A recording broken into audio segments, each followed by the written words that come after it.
Passive solar design is building a house that heats up very little in summer but cools off quickly when the sun is down.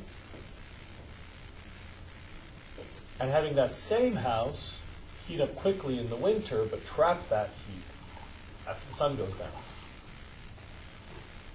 I'm sure you've been in one of these places where you walk in and it's super hot outside and you go inside and it's like, oh,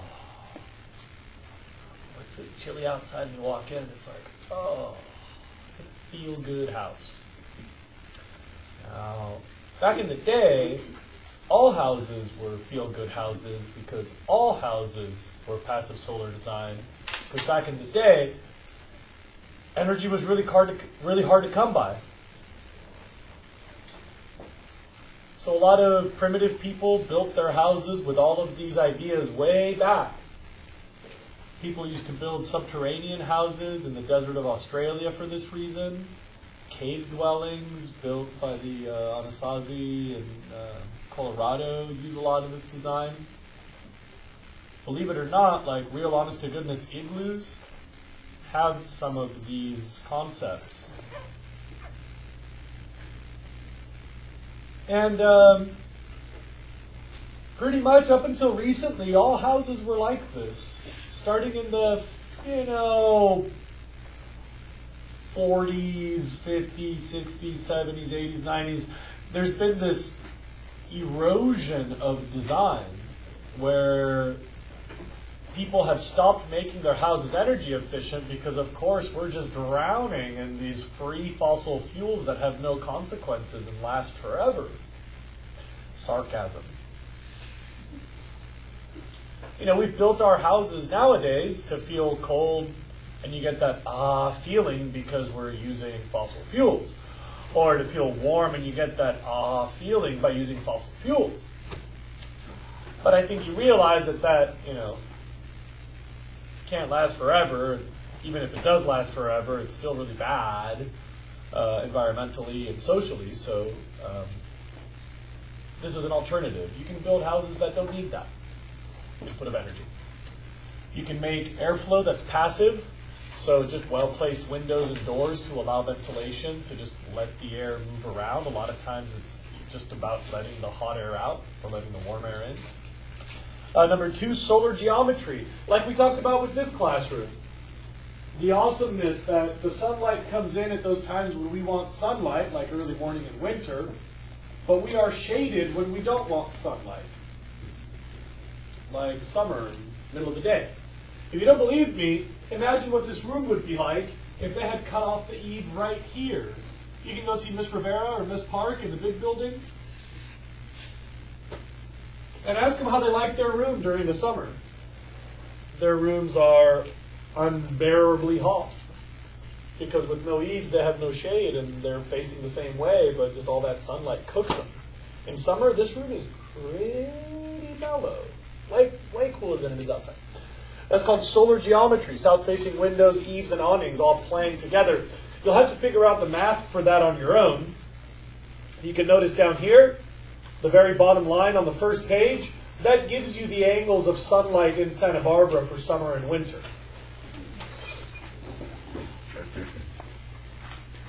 Number 3 is thermal mass. Using stuff that stays hot once you get it hot, or stays cool once you get it cool. Anybody ever been in an adobe building or stone building or concrete building? And you notice that it's pretty much like a tanker ship. The temperature never changes. That's the whole idea. It has what we call thermal inertia. So it's very difficult to change the temperature, and then it just sort of averages out. As it gets super hot, you're colder. And as it gets super cold, you're warmer. And as it gets super hot, you're colder. And if it's super cold, you're warmer. Because it just kind of rides that average like a tanker ship out at sea. Very hard to move it around. Thermal mass. Number 4 is seasonal shade. So in the city where we can't rely on trees, we use these things to provide shade indoors. But even better, if you can have trees nearby that drop their leaves in the winter, so your house is always in the sun when it's cold, but then make big old canopies in the summer so you're always in the shade. Those are called deciduous trees. And back in the day, everybody used to plant deciduous trees around their house, especially on the south side. In some places, like in Italy, you put grapevines over the front so that the grapes will provide shade until they drop their leaves in the first cold snap, and then you get all the sunlight you need. Until it starts to warm up, and then the grapes grow their leaves, and you get your shade again. It's called seasonal shading. Number 5 is color. There's parts of your house that you should probably paint black. Like the wall opposite the windows where the sunlight comes in the winter. If the sunlight comes in and you paint your floor black, that's going to heat up that room during the winter when the sunlight hits it.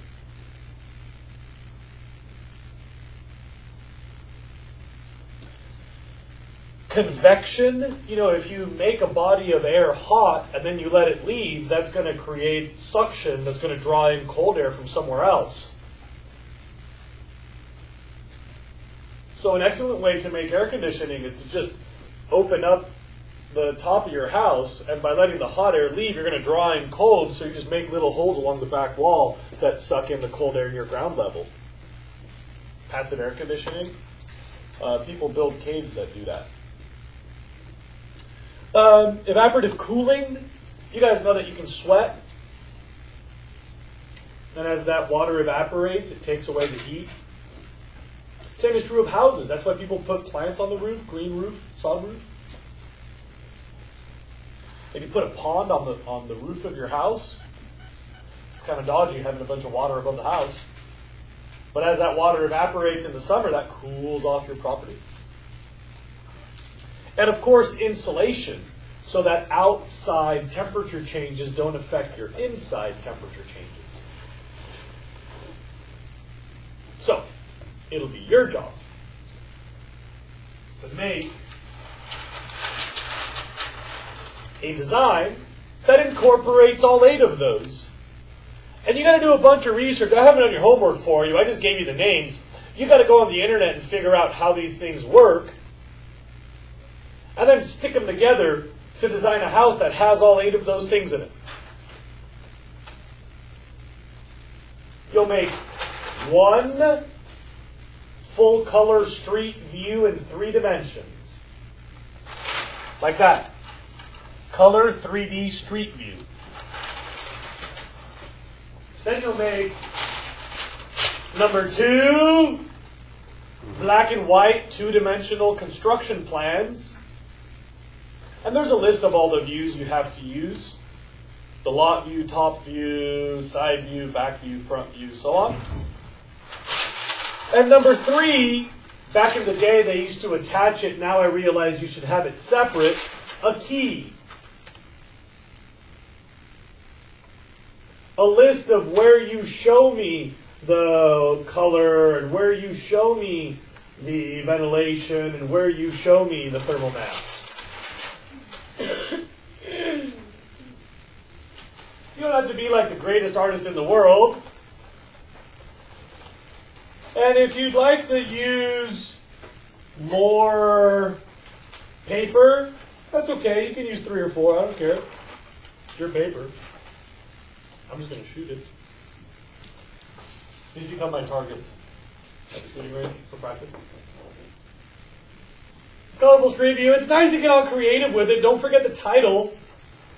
I'm going to write that on the board so everybody remembers. Don't say I didn't warn you. Don't forget the title.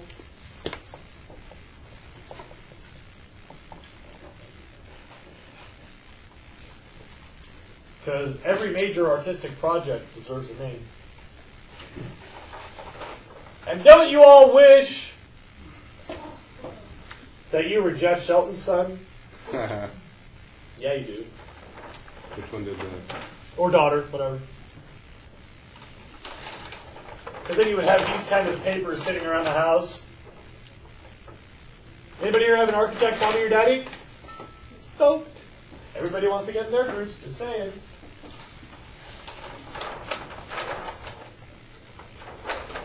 They went a little overboard on the color and a little underboard on the details. Full color three-dimensional street view. This is not three-dimensional. Then full-on black and white construction plans.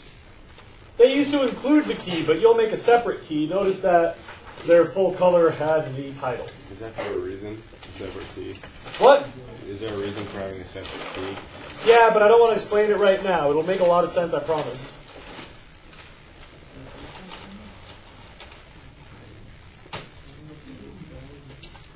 Back in the day, I used to let them do it on a single paper. Now you don't. You do it on 3 papers. Full color street view, black and white, 2-dimensional construction plans, and a key. Those are your 3 papers. See? 1, 2, 3. But back in the day, I used to focus more on creative designs. And recently, I've kind of let that slip, but I'm showing you these posters because I want to get back to the creative designs. You may have noticed if you read the paper that I will give you extra credit if you make a house that's nifty, that's just cool. Like anybody can build the same, go on the internet and get the plans for a solar design house. And by the way, I know what those plans look like, so don't even try it. But I'd like you to apply those concepts in an interesting way. Some of the kids have designed like really unique houses that are just neat to look at, or very unusual shapes, or really cool features, or like really creative houses. And some of the kids have invented like, hey, we should have houses that are double walled like this. And when we tested it, that worked exceptionally well.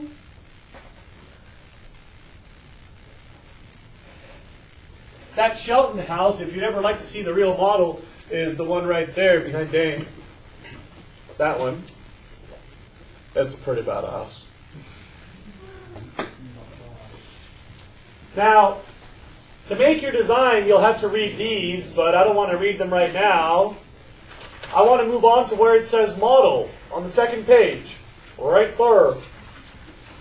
It says that little introductory paragraph. Read that one really quickly, please. It's just 1 paragraph. Go. Ooh, read quickly. We're almost out of time. Top of the 2nd page. Top of the 2nd page. Go. Top of the 2nd page.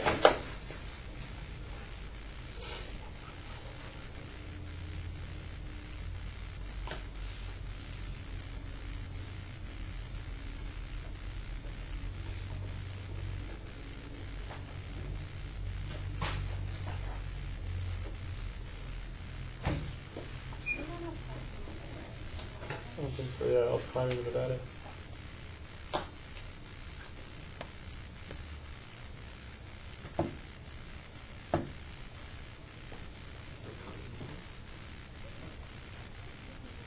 So what now?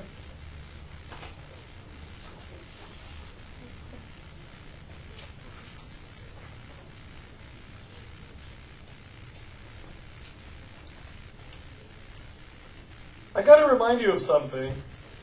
In science, we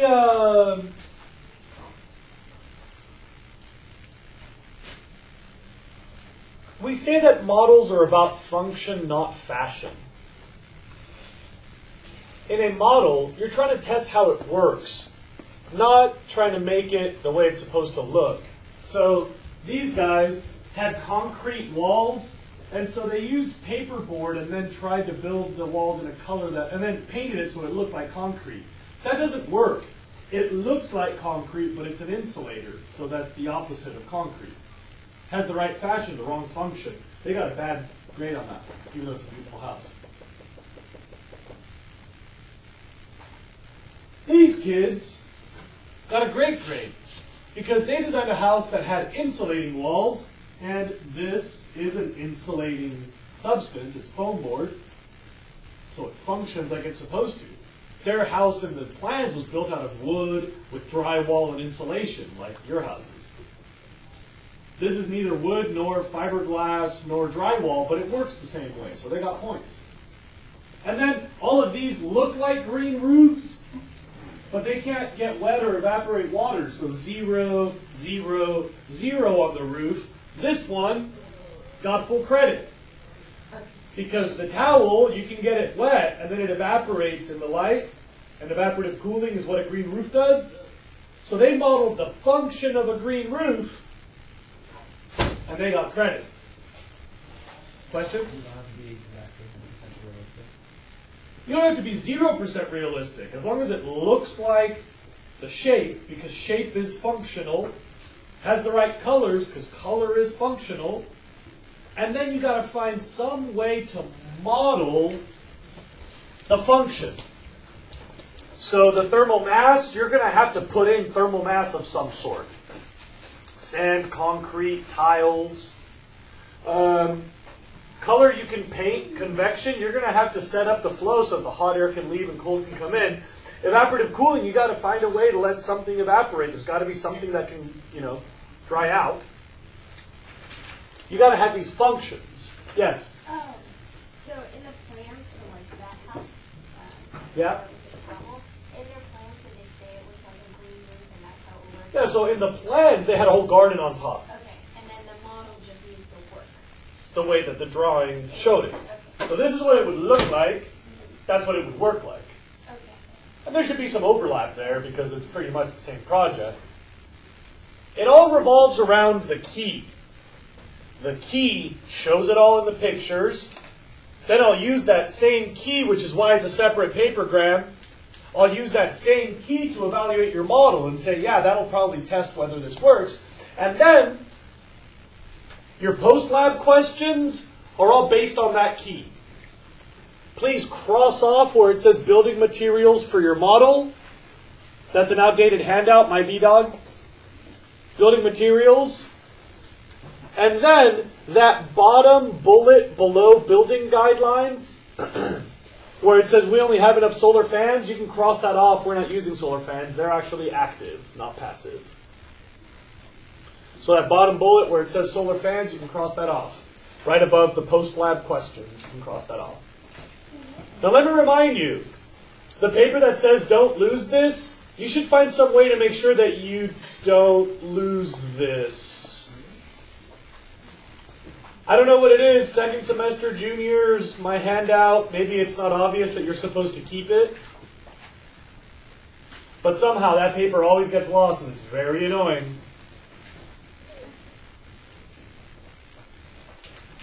Finally, please read the 4 post-lab questions at the very bottom.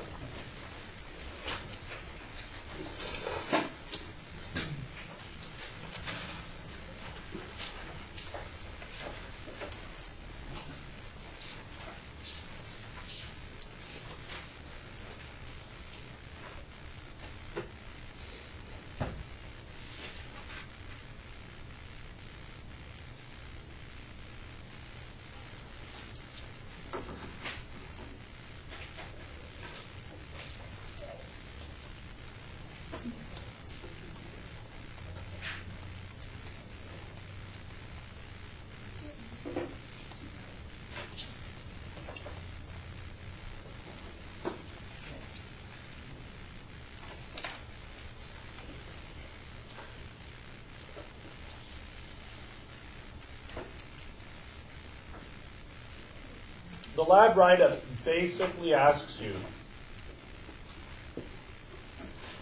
why did you make the design and how did it work when we tested the house? Here's what we do. Did I already tell you what we do? We set up 2 light bulbs. One like this over a line of tape, that's summer, and this is the front window.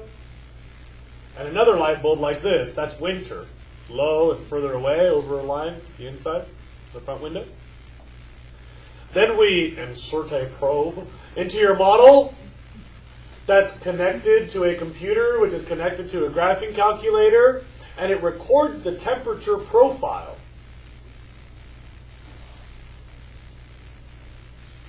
At the end of the lab, you move your house between each of the 2 lights, and you tell me, did it heat up slowly and cool off quickly in summer? Did it heat up quickly and cool off slowly in the winter? And if you get these shapes, then you can say in your write-up, everything worked like it was supposed to. But if you don't get those shapes, then you got to say, oh, we couldn't really model the thermal mass of the floor. Or we couldn't really insulate our building because it was too easy for the air to escape. Or we didn't have enough evaporation of actual temperature because we insulated under the green roof or whatever. This is actually, in my opinion, like one of the benchmark, classic, honest-to-goodness real assignments in this class. I promise you that if you go on to build your own home someday or talk to your folks about building their house or if you know anything about design, you'll see this stuff a lot in your future. These are like really simple and obvious things that every person should know. And so I really like this assignment. I take it super seriously. Are there any questions about it? Yeah, bro. The house that I built in the dome had some of the ideas, up on the mountain. The one that I built had some of the ideas, but not many. The house I live in now is my parents' house, and I'm not at liberty to change it.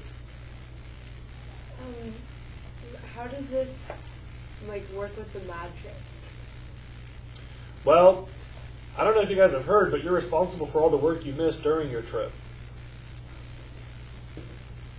So whichever option you choose, you still have to do all the classwork that's due during your absence. And then these designs are due like a week after your absence. So first day in here. Three? Was there another question?